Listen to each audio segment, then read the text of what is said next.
Mayong aga sa tanan. Good morning. Nagpasalamat kita liwat no sa aton nga Ginoo as He sustained us and blessed us and gives us no another week. Kag sa subong nga aga nagaayo naman ko liwat sa inyo as I preach the word. Ayaw ko sa inyo maoras, kag attention. Kag please avoid naton nga maka-distract kita sa aton tupad nga nagapamati. Kay masayang ang aton nga no pagpamati sang pulong kung pagwa naton wala kita may makuha. Kay bisan ano ka nami isang restaurant nga imo gitsudlan kung pagsulod mo nagwa ka dayon kag wala ka man nakakaon masiling nga useless mangyapon. So, ang akon nga goal sa subong aga, itudlo ko sa inyo ang Matthew chapter 5, verses 4 to 6. No, kag ang aton nga topic, para kita gihapon sa gospel blessings of the kingdom, mga pagpakamaayo sa ginharian sa Dios. Kag ang aton nga subtitle sa subong aga, when mourning, meekness, and hunger become a blessing. Kag let us reflect no sa tatlo ka kingdom virtue nga aton pagatun-an sa subong aga. So kung may mga Bible ka mo dira, join with me from Matthew chapter 4 verses 4 to 6. 5, Matthew chapter 5 verse 4 to 6. And then may reference lang ako sa Luke chapter 18 verse 9 to 14. So first, basahon naton ang Matthew chapter 5 verse 4 to 6. Ang muning hambal, blessed are those who mourn, for they shall be comforted. Blessed are the meek, for they shall inherit the earth. Blessed are those who are hunger and thirst for righteousness, for they shall be satisfied. And let's go to Luke chapter 18 verse 9 to 14. So the Bible says, to some who were confident of their own righteousness and looked down on everybody else, Jesus told this parable.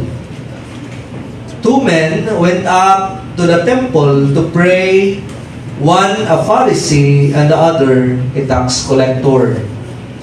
The Pharisee stood up and prayed about himself, God, I thank you that I am not like other men, robbers, evildoers, adulterers, or even like this tax collector. Verse 12, as I fast twice a week and give tenth of all I get, but the tax collector stood at a distance. He would not even look up to heaven, but beat his breast and said, God, have mercy on me, a sinner. I tell you that this man, rather than the other, went home justified before God. For everyone who exalts himself will be humbled, and he who humbles himself will be exalted. Let us pray. Nagapalapit kami sa imo, Amay, sa gihapon, and teach us to humble ourselves before you. Ginadayaw ka namon, kaginabayaw namon ang imo pagkahimaya. Lord, bless your people, cleanse our hearts, and illumines our hearts and mind. Strengthen our faith, dear God.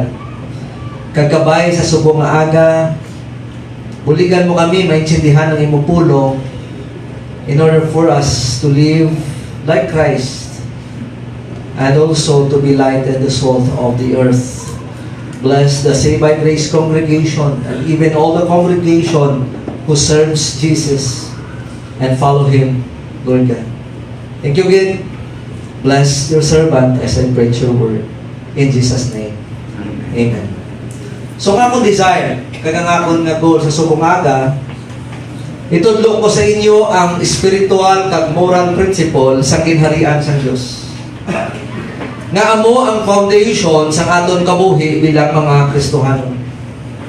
Ang beatitude or ang introduction sa preaching ni Christ sa Mount, no, is an introduction, but at the same time it's a foundation sa aton nga ethics or sa aton nga moral or sa aton behavior.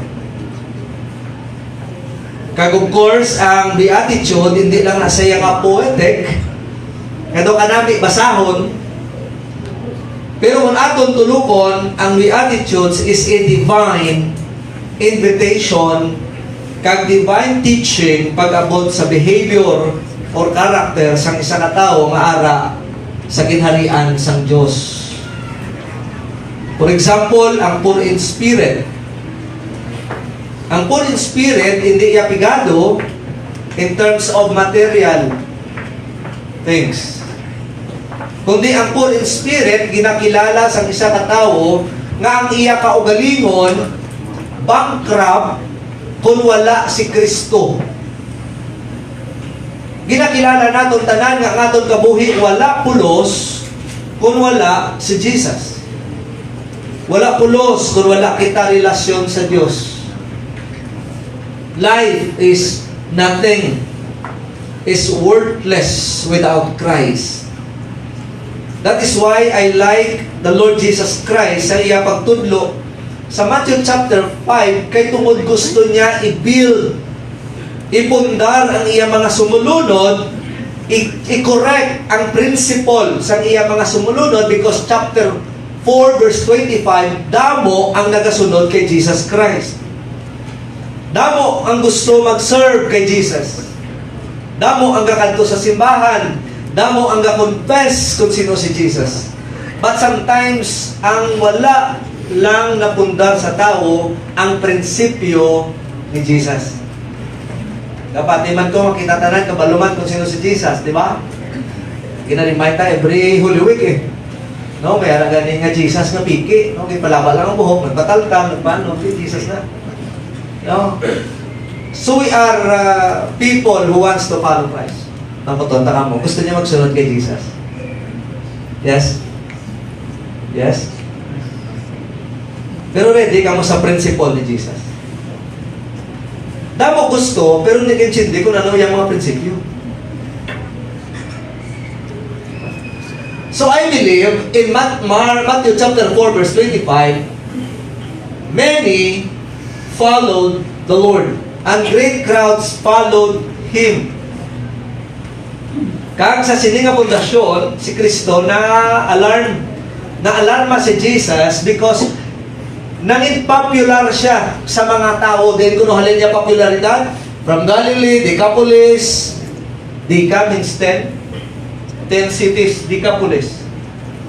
And from Jerusalem, Judea, and beyond Jordan, how popular Jesus Christ was this time. Nga popular si Jesus, not because of His teaching. He was popular because of His healing ministry. Kagang healing ministry is very attractive. So meaning, dali i-correct ni Jesus ang iya mga disciple nga gusto nyo gid magsunod sa akon. And now He is talking to His disciple. Because, siyempre, may mga tao nga nagasunod sa iya, kag wala klaro kung ano gid ang ila reason kung nga nagasunod sila kay Jesus. Pero sa Bible, nag-provide ang scripture kung nga may mga tao nga gusto magsunod kay Jesus. Una, gusto lang nila ang miracle. Milagro ni Jesus. Ikadua, gusto lang nila ang tinapay na gina-provide ni Jesus. Ikatatlo, gusto nila ang healing na ginhatag ni Jesus. So, kanyang imagine nga ang pundasyon sa ilang pagsunod kay Jesus, tanan mga temporary. Tinapay, milagro, tapos healing. Pero gusto ni Kristo na i-correct ang perspective kung nga gusto mo magsunod kay Lord. Kag anong kinuna niya? He wants to shape our character to His. Gusto ni Kristo nga i-pattern ang aton prinsipyo sa iya. That is why here, ginatudlo niya ang iya principle sa kasinong audience niya, verse 1. Seeing the crowds, he went up on the mountainside, and when he sat down, his disciples came to him. Anong posture ni Jesus ang pagtudlo? Hindi aggressive. He sat down. Ini nga posture sa pagtudlo is rabbinical posture. This is the posture of authority bilang rabbi or teacher.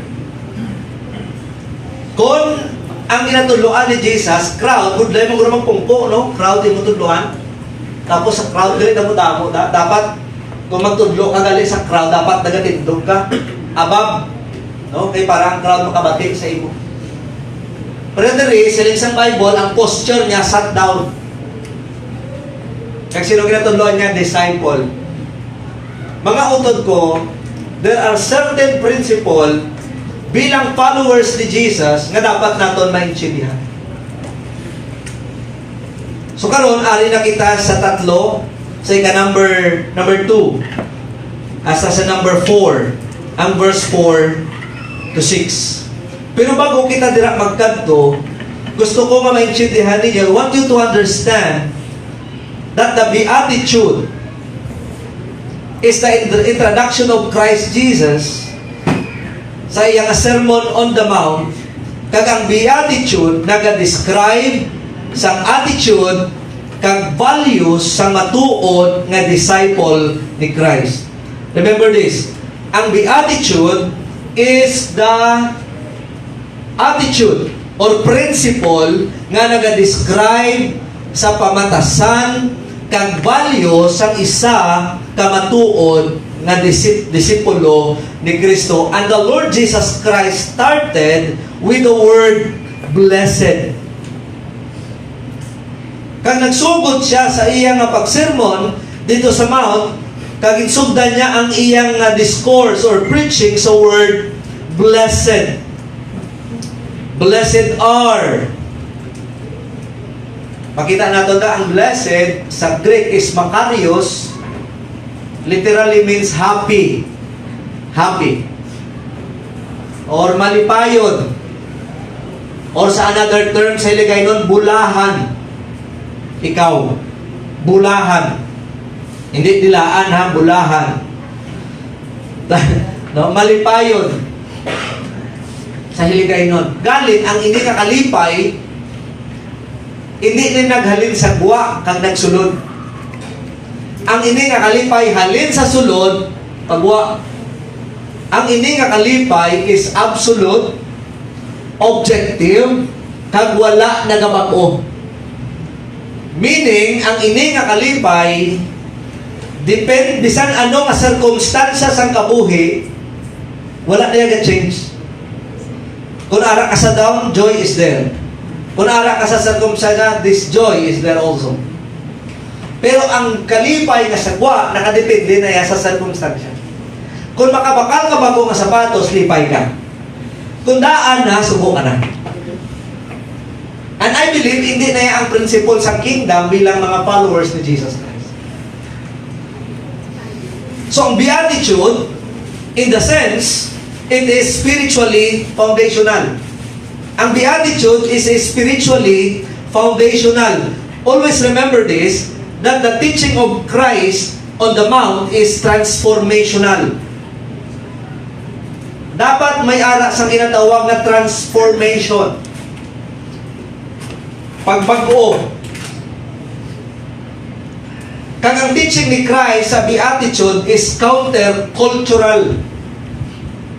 Gina-counter niya ang prinsipyo sang kalibutan, kag gina-impose niya ang prinsipyo sang ginharian sang Ginoo.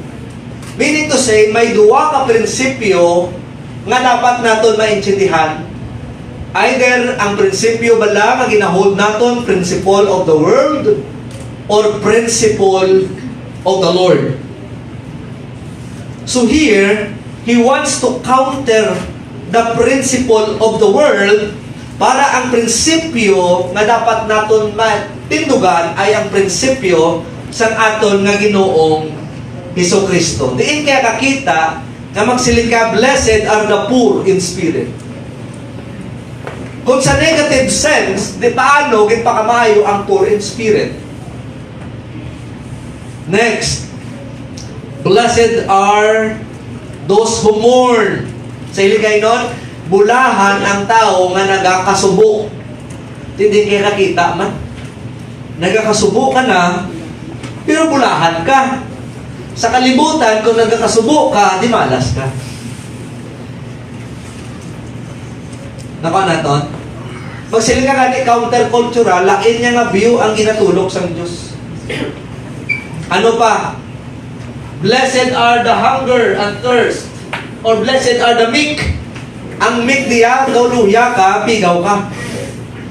Kung mapinubuson ka sa subong kalibutan niya, daw gaugon ka lang. So dapat bato kagid. Sa kingdom niya, lain na. And next, number 6, verse 6, blessed are those who are hunger and thirst. Bulahan ang tao nga ginagutom, ka ginauhaw. Sa kalibutan niya, kung ginagutom ang ginauhaw, ay na yan. Ginagutom ka kay ginauhaw, natamaran daw. Negative. Or di malas. Ginagamit ko ni nga term para makita natin ang counterculture. Paano ni Kristo no i-counter ang kultura nga na-impute na sa ato, nabutang na sa ato ng kultura sa kalibutan. Grabe mo, halitaan sa paggamay ta, nagdako na ta.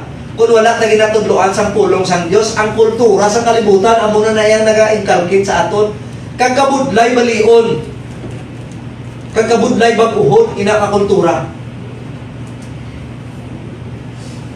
Kagano pa, ang beatitude is rewarding. May reward. Kaya kapati kita nga ang atong Diyos nga ginalagad is a God who rewards us. Diyos nga nag-bless. So hindi kita anti-prosperity. Diba? Pero antay kuya ko ng gospel, prosperity. Because the gospel is not prosperity. Kaya kung kapati, bisan wala ka gospel, pwede ka gyapon mag-prosper. Basta pisan ka lang. So, anong punto ko? Ang punto, nga ang pagsunod kay Kristo, mga utod, sa pihak, sa aton challenge, sa kabuhi, is rewarding. May pagpakamayo gihapon. Kaya of course, ang beatitude, ginapakita nga ang blessing naton is through our struggle. Our blessing is through our struggle. Now, amo ni ang akon nga gusto emphasize sa inyo sa subong aga, since nga akong goal sa inyo, tuluan ka mo sa spiritual and moral principle of the kingdom, ang title naton is When Mourning, Meekness, and Hunger Becomes a Blessing. So paano nga ang pagkasubo nangin pagpakamaayo sa konteksto sa ginharian sang Ginoo. Verse 4. Blessed are those who mourn, for they shall be comforted. Sino ang blessed dira? Sino ang ginpakamaayo? Those who mourn. Ang question, kasubo sa ano? Ano ang reason sang ilang pagkasubo? Sa diin sila nasubaan. Is it Christ teaching ang tanan nga nag-agi sa kasubo, blessed? So dapat bala magkasubo kita para masiling kita blessed kagid. So I think ang isa ka sabat o isa ka pamangkot nga dapat naton pamangkot nasubuan sa ano? Nasubuan kita sa ano?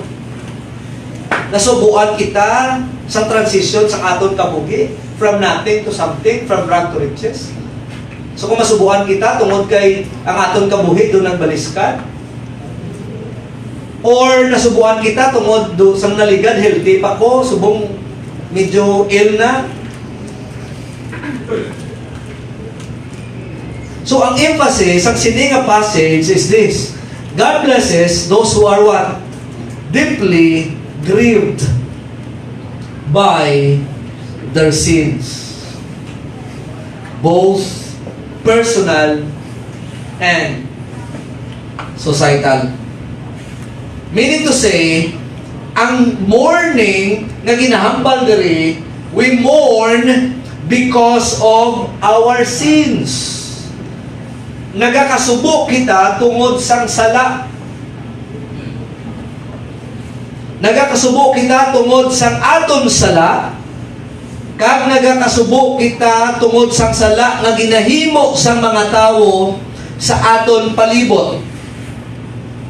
So we mourn over our sins, we mourn over other sins. Kag ina nga morning mga utod ko sa Ginoo, gina-equate naton sa ginatawag naton nga pagkilala nga kita tanan makasasala sa atubangan sa Ginoo. Hindi ka lang kay nasubukan ka tungod ang kabuhi mo, nagagi ka sa dako nga problema. Hindi lang mo na. We mourn because all of us are sinners and we sinned against God. Though ano bala ka-importante nga maintindihan naton nga ang na-offend naton Diyos. Na-offend ko ang Diyos sa akon ginaobra. So let us look at Luke chapter 18 verse 9 to 13. Let us look at the example of this parable para makuha din naton. Ginano ko man na sabi no, ginimo ko siyang reference.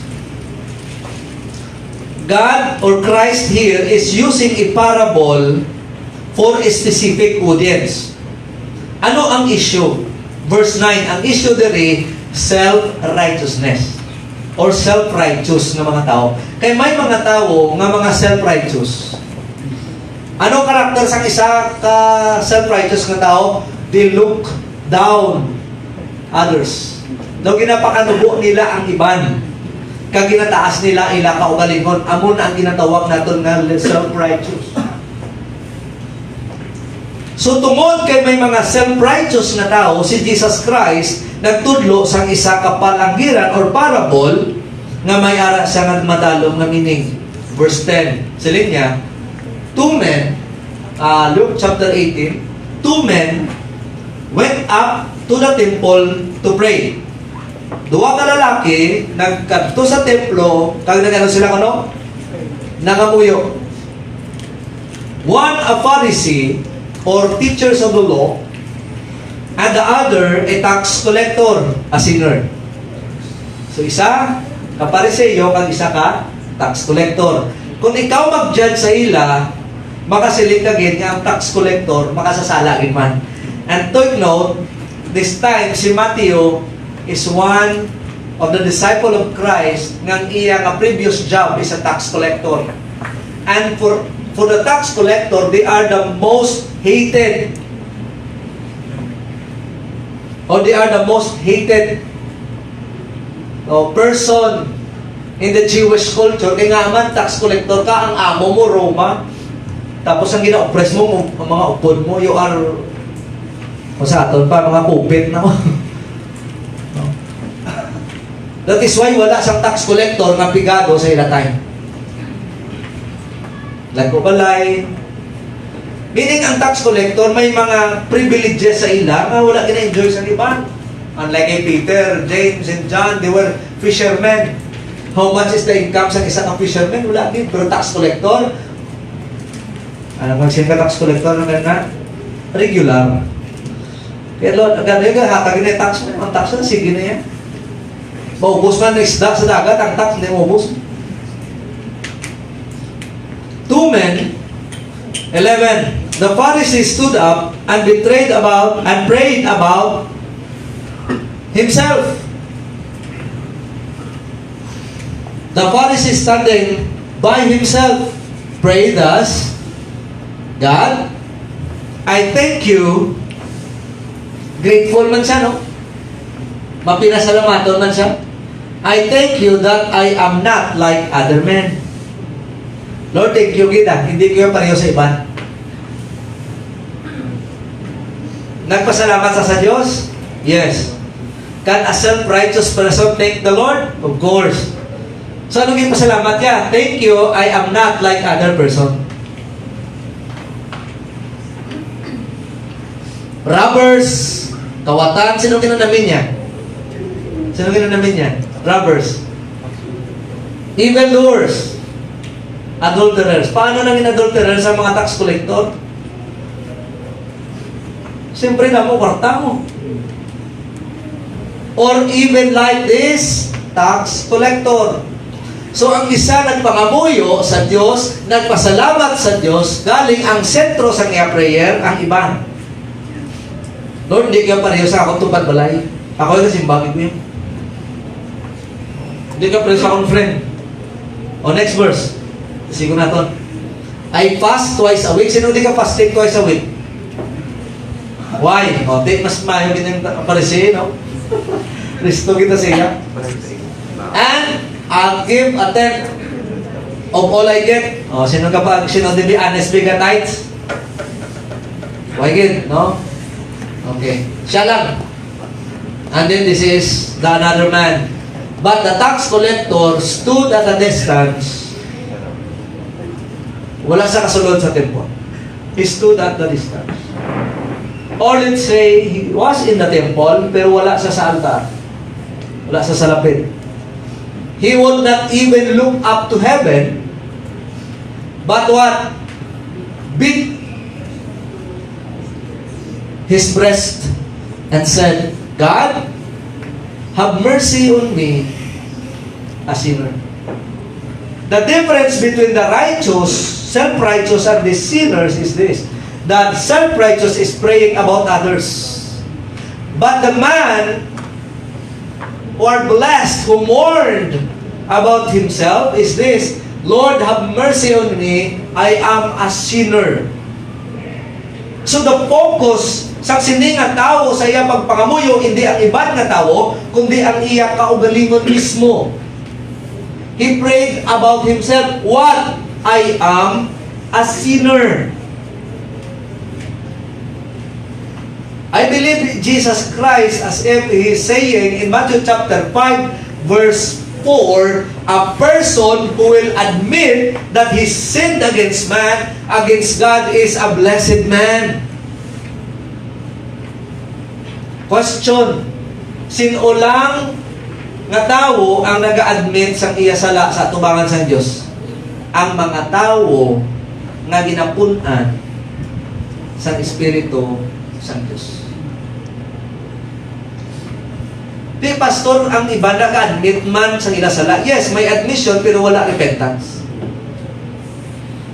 Can a non-believing person admit about himself, about his sin? Yes. Ang balang ubog, nakasala ka sa Diyos, so ubogin ko gani. Kung ang balang mong tao pala ubog, nakasala sa Diyos, ako niya manak. Anybody can say, I am a sinner, pero ang difference between blessedness sa aton pag-acknowledge sa aton sin is this. Nagtalikod ang isa sa sala, ang isa wala din. So ano ang blessedness sa sininga tao? He acknowledged, he mourned over himself. Nasubuan siya sa iya sitwasyon, nasubuan siya sa iya kaugalingon. Nasiling niya, Lord, have mercy on me, I'm a sinner. Then, pastor, ano niya ang posture? Sang beating his heart. This is a deep sorrow. Deep sorrow or godly sorrow. Kag siling sang 2 Corinthians 7:10, godly sorrow brings repentance and leads to salvation. Godly sorrow brings repentance that leads to salvation. So di nagsugod, dapat may godly sorrow. Sino may godly sorrow sa ilang adwa? Ang tax collector. Ano man, God, I'm not like the Pharisee. Amo na? No. Hambal niya, Lord God, have mercy on me, I am a sinner. And I think it is true to all of us. Nga instead of pointing others sa ila sala, why not we examine ourselves and mourn over the sins nga ginaubra naton sa Diyos. And then, that is a true blessed person. And I believe that is a kingdom lifestyle. Ang pagkilala nga makasasala ka, kag kinahanglan naton sang kapatawaran sa Dios.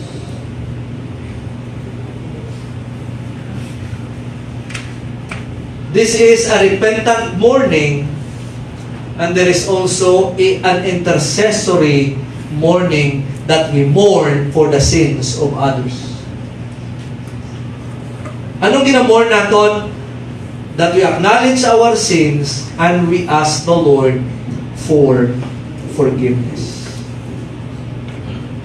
Mga utod ko sa Ginoo, how many of us, when we sinned against God, we are deeply troubled sa atong tagipusoon, kagang aton response dayon, maayo kita sa Ginoo sa iya pagpatawad because we offended Him. So this is the best example of a person who is blessed by the Lord, that even he would not even look up to heaven, but beat his heart and said, God, have mercy on me, a sinner.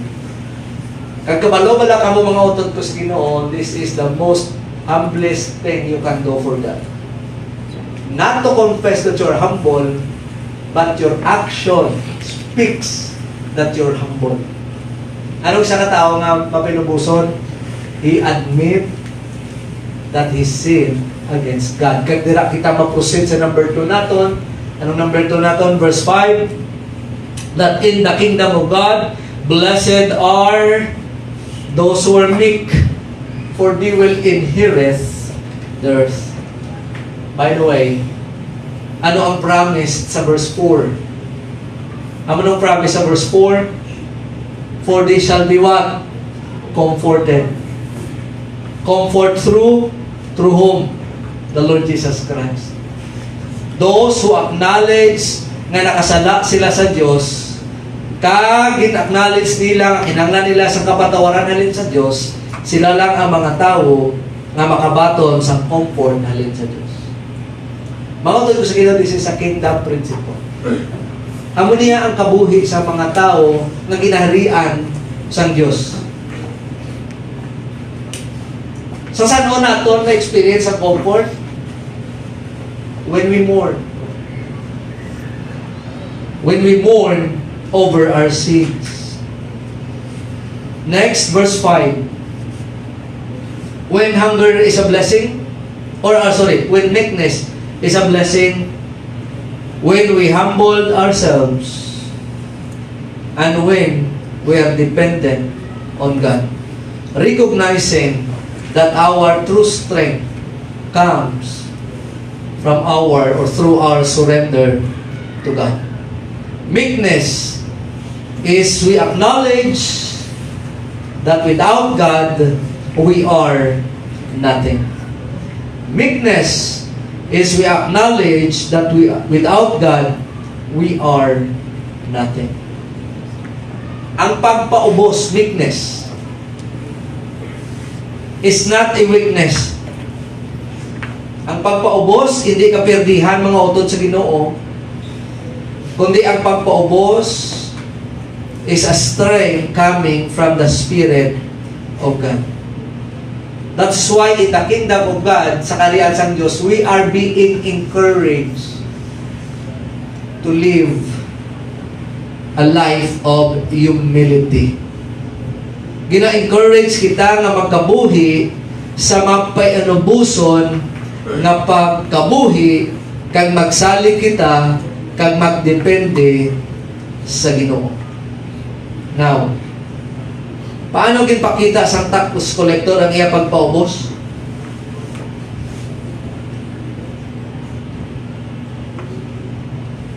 Verse Luke 18:14. Mayara na si Jesus naging-declare, I tell you that this man, the tax collector, rather than the other, went home justified before God. For everyone, what? Who exalts himself will be humbled, and he who humbles himself will be exalted. Now, sa ano ma-posture nga nangin humble ang tax collector? Sa iyang posture of what? Repentance. Humility or posture of repentance is humility. Kaya ginestoryahan natin humility diri eh. Hindi ta niya ginagamit para ihambal sa tao. Ang tao ba lang ang mapainubuson? Pinapataas ang Diyos. Kaya ang tao ang kapataas, paubuson sa Diyos. So, ang context ng humility diri, hindi niya humility nga, you are maghambal ka, malulo, tapos permi lang nga daw, hindi ka buka baso. Hindi na iya ang humility nga ginahambal sa Bible, mga utod. Anong definition sa kalibutan sa humility, ho? Ang humble sa tao.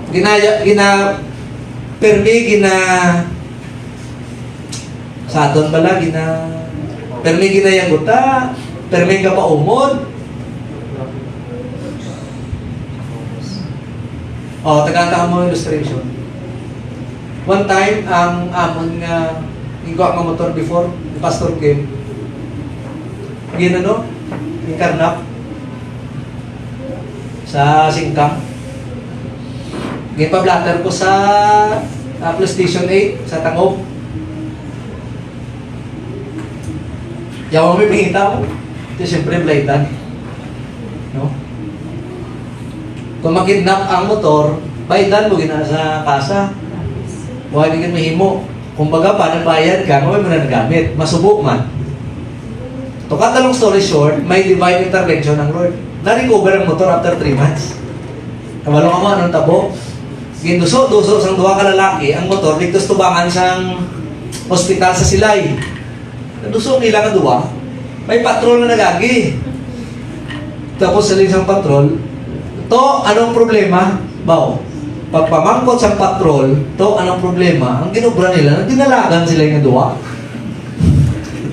Namangkot man tali itong patrol kung ano na, ubasan gasolina, or na. Nagdinalagan sila ng duha. Anong blessing? Nadakpan ng isa nakalagyo, isang dakpan. Papangita, mayo lang kay ang ORCR sa motor, kinsukso ko sa pinaka-nipis na suksukanan lang. Ako lang nakabalo. Ito na-recover, ipagita ko, nakita. After 1 week, kita kong motor, ahay. Dong motor, ginubahan, ano na, chop-chop na mo. Arang lang, skeleton na lang. Kaya doon makita mo, hindi mo ma-recognize. Okay.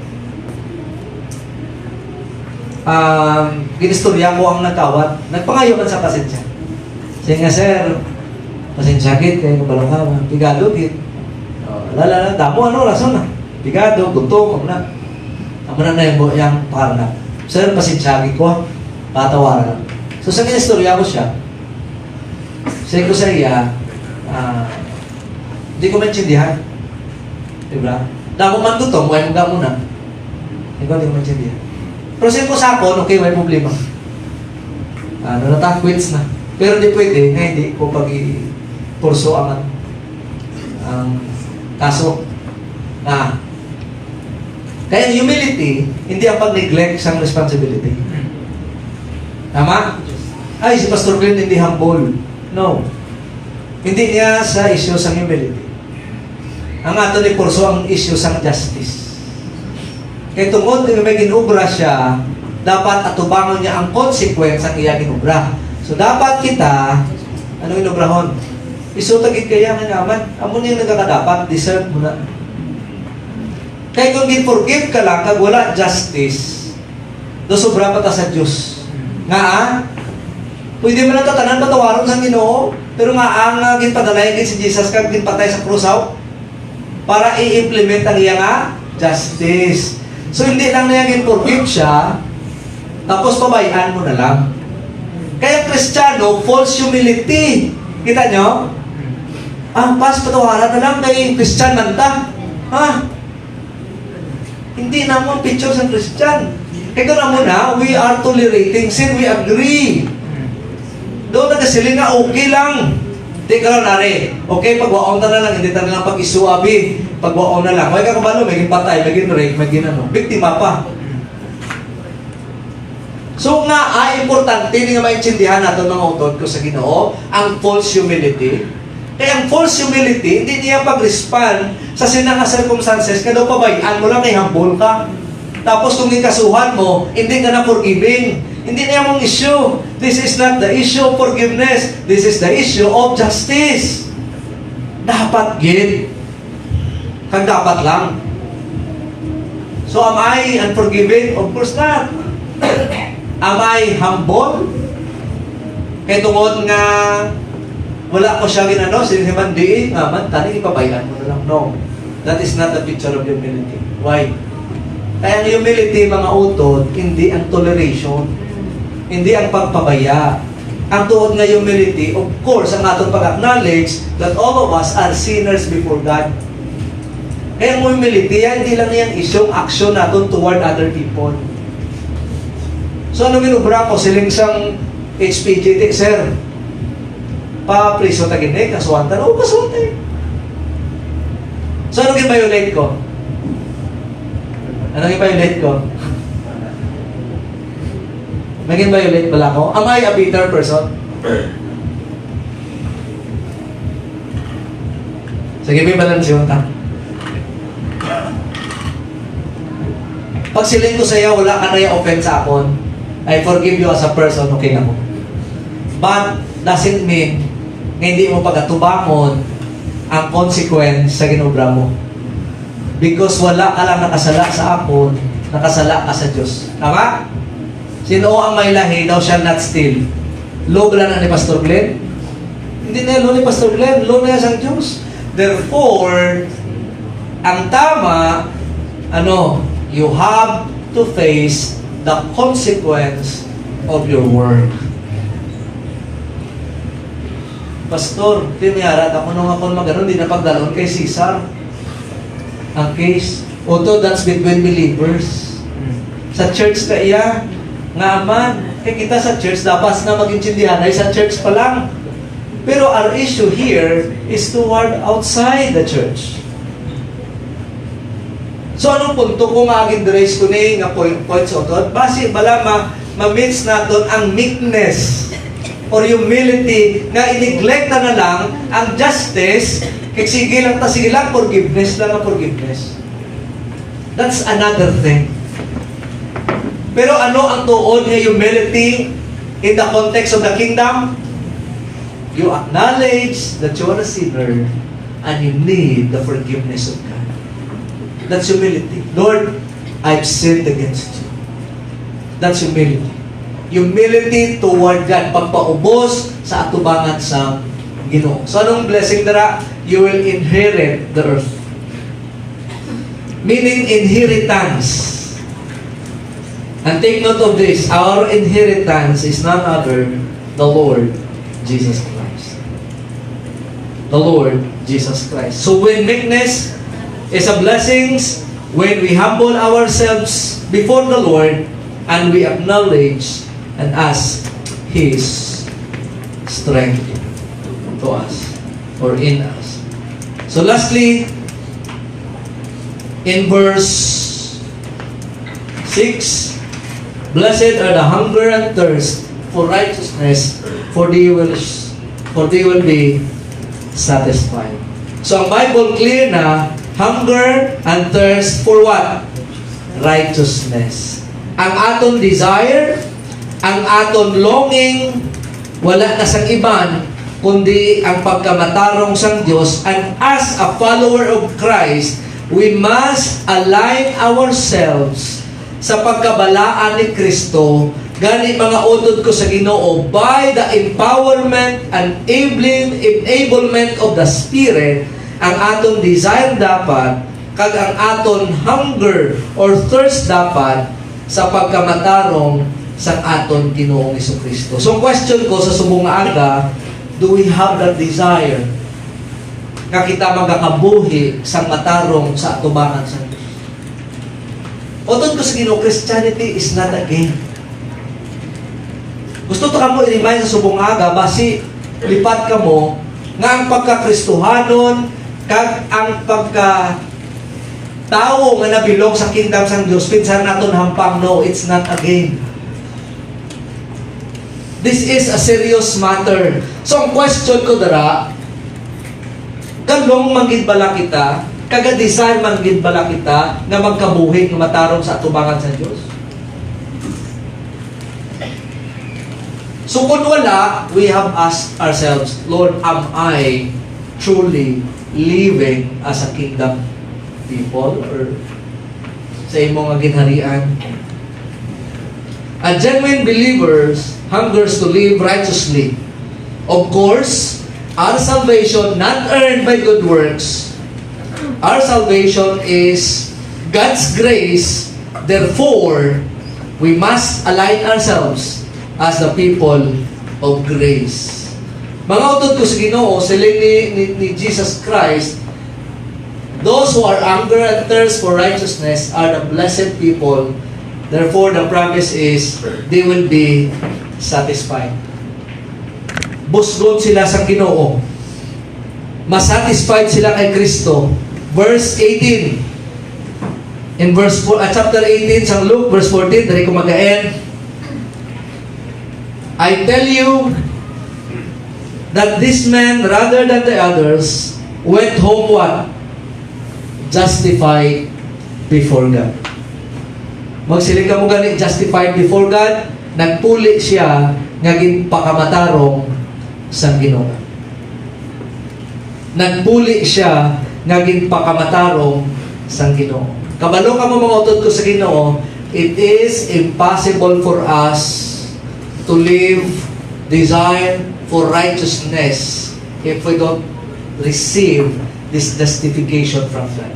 Kabalo lang ka mo mga utod, nga kung hindi kita tuod nga luwas, wala kita nga desire, kagalong to live a righteous life. Diwaton ko kung hindi kita matuod nga ginluwas ang Diyos, hindi kita mag-desire to live a righteous life. So meaning to say, sa subong aga, kung naga-desire ikaw, nagapangamuyo ikaw, nagalong ikaw, nga magkabuhi sang balaan nga kabuhi, then, I believe, isa ina ka-ebidensya na kita tanan matuod na ginluwas sa Ginoo. So ano ang blessed sa ginharian sa Diyos? Those who mourn over sins, those who are meek and dependent on God, and number 3, those who are thirsty and hungry for righteousness.